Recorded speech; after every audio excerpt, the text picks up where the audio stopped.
सुप्रभात बच्चों, आज हम संज्ञा के बारे में पढ़ेंगे और संज्ञा जो है वह आपने कक्षा फर्स्ट लगाकर आज तक आप संज्ञा को पढ़ते आ रहे हैं। संज्ञा क्या है? किसी व्यक्ति का, वस्तु का, स्थान का, प्राणी का या उसके भाव के नाम को ही क्या कहते हैं? संज्ञा।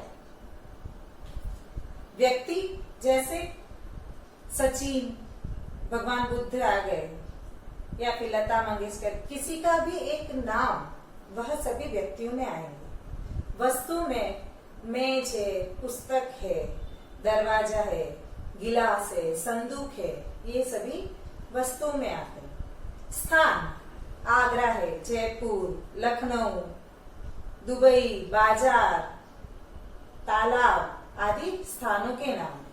ऐसे ही भावों के नाम शीतलता, बचपन, मिठास, मोटापा, ईमानदारी, बुढ़ापा, ये सभी भावों के नाम हैं। प्राणियों के नाम कुत्ता, शेर, चूहा, लोमड़ी, हाथी, चील, कबूतर, ये प्राणियों के नाम हैं। अर्थात किसी भी व्यक्ति, वस्तु, स्थान, प्राणी या भाव के नाम को संज्ञा कहते हैं। संज्ञा के मुख्यतः 3 भेद होते हैं: व्यक्तिवाचक, जातिवाचक और भाववाचक। व्यक्तिवाचक संज्ञा, सबसे पहले हम व्यक्तिवाचक संज्ञा को लेंगे। बेटा आपने पहले ऐसा भी पढ़ा था कि संज्ञा के 5 भेद होते हैं। तो जो जातिवाचक संज्ञा के जो चौथा और 5वां समूहवाचक और द्रव्यवाचक है, उन दोनों को जातिवाचक में ही गिना गया है।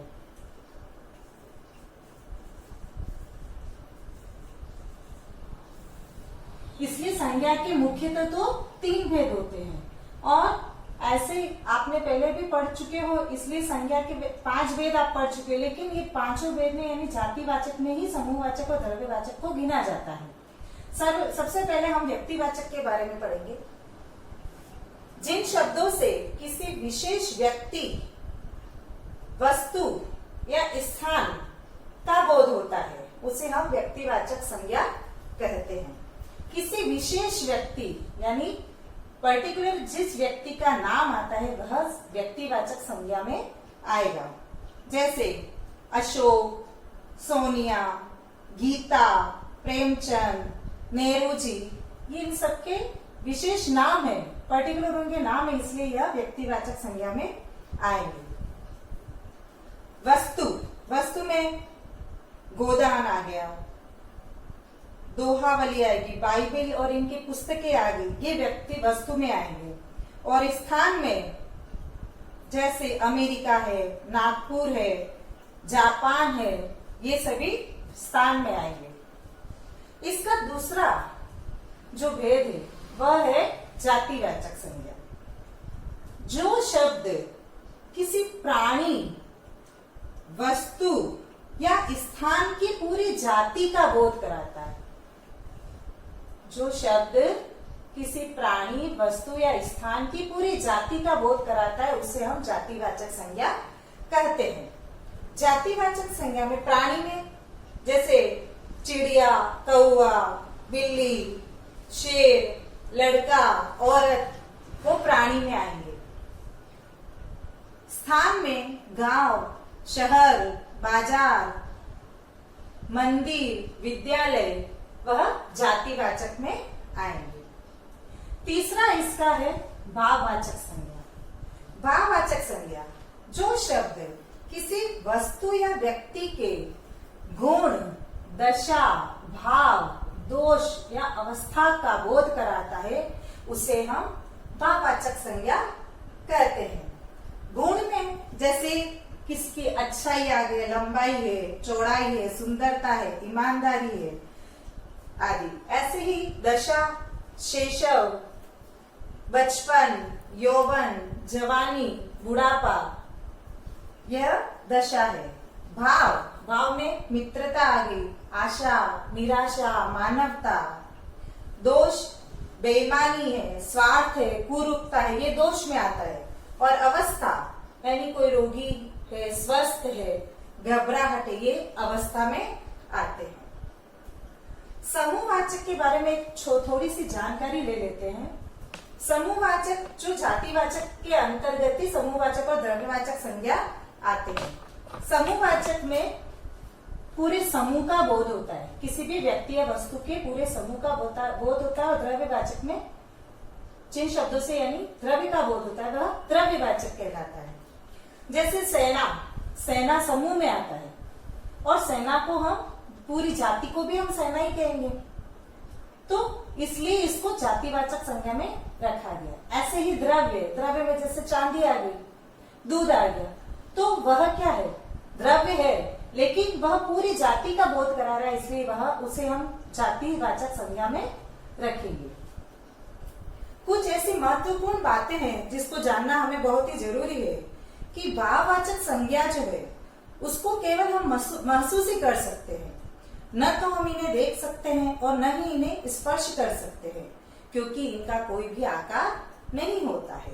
और भाववाचक संज्ञा हमेशा एक वचन में ही होती है।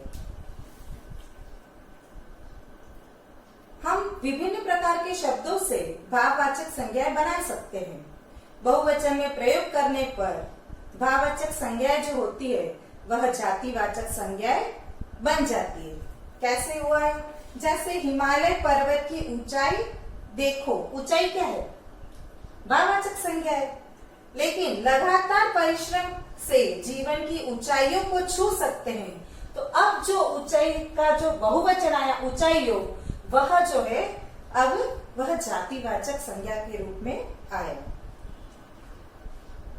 कुछ है जैसे जातिवाचक संज्ञा और व्यक्तिवाचक संज्ञा में अंतर आप सभी जानते हैं कि यदि किसी विशेष रूप से किसी विशेष व्यक्ति, वस्तु या स्थान का नाम का बोध होता है तो वो व्यक्तिवाचक संज्ञा में जाता है। लेकिन जब कभी प्राणी, वस्तु या स्थान की पूरी जाति का बोध कराया जाता है तो वह जातिवाचक संज्ञा में है। जैसे लड़का आ गया तो लड़का क्या है, पूरी जाति का बोध करा रहा है। विद्यार्थी क्या है, पूरी जाति का बोध करा रहा है वो, तो वह जातिवाचक संज्ञा के अंतर्गत आएगा। अब कुछ हम ये देखेंगे भाववाचक संज्ञाओं से हम कैसे मतलब दूसरे शब्द जातिवाचक संज्ञा से हम भाववाचक कैसे बनाए, सर्वनाम से, विशेषण से और क्रिया से, अव्यय से हम भाववाचक संज्ञा कैसे बना सकते हैं। तो यह आपकी पाठ्य पुस्तक में पेज नंबर 51 पर दे रखा है कि मानव से, मानव क्या है, जाति है, पूरी मानव जाति आ गई, लेकिन उससे भाववाचक संज्ञा बनाने, मानवता होते वह भाववाचक संज्ञा बन जाएगी। वैसे ही बूढ़ा, बूढ़ा जातिवाचक है, लेकिन बुढ़ापा भाववाचक संज्ञा है। ऐसे ही सर्वनाम शब्दों से भी हम भाववाचक संज्ञा बना सकते हैं। जैसे नीच, नीच सर्वनाम शब्द है, लेकिन निजता या निजत्व यह भाववाचक संज्ञा है। ऐसे ही मम, मम से ममत्व, ममत्व जो है वह भाववाचक संज्ञा है। अपना, अपना से अपनापन या अपनत्व यह भी भाववाचक संज्ञा है। ऐसे ही हम विशेषण से भी भाववाचक संज्ञा बना सकते हैं। जैसे मीठा, मीठा क्या है, विशेषण है, लेकिन उसको उससे भाववाचक संज्ञा बनाने पर मिठास, मिठास जो है वह भाववाचक संज्ञा हो जाएगी। मधुर, मधुर से मधुरता, माधुर्य यह भाववाचक संज्ञा है। ऐसे ही चतुर से चातुर्य हो जाता है। समर्थ विशेषण है और विशेषण से भाववाचक संज्ञा बदलने पर समर्थ का सामर्थ्य हो जाता है। ऐसे ही हम क्रिया से भी भाववाचक संज्ञाएं बना सकते हैं। जैसे खेलना, खेलना एक क्रिया है, लेकिन खेल या खिलवाड़ क्या है, भाववाचक संज्ञा। मिलना क्रिया है, लेकिन जब यह भाववाचक शब्द बनता है तो मिलाप या मेल हो जाता है। घबराना, घबराना से घबराहट हो जाता है। लुभाना जो है वह क्रिया है और लोभ उस भाववाचक संज्ञा है। ऐसे ही हम अव्यय से भी भाववाचक संज्ञा शब्द बना सकते हैं। जैसे अव्यय, समीप, समीप क्या है, अव्यय है, तो अव्यय से हम भाववाचक संज्ञा शब्द बना सकते हैं। तो समीप से समीपता, तेज से तेजी, शीघ्र से शीघ्रता, मना से मनाही, दिक से धिक्कार, ये आदि अव्यय से भाववाचक संज्ञा बनते हैं। आज हम संज्ञा के बारे में इतना ही पढ़ेंगे। धन्यवाद।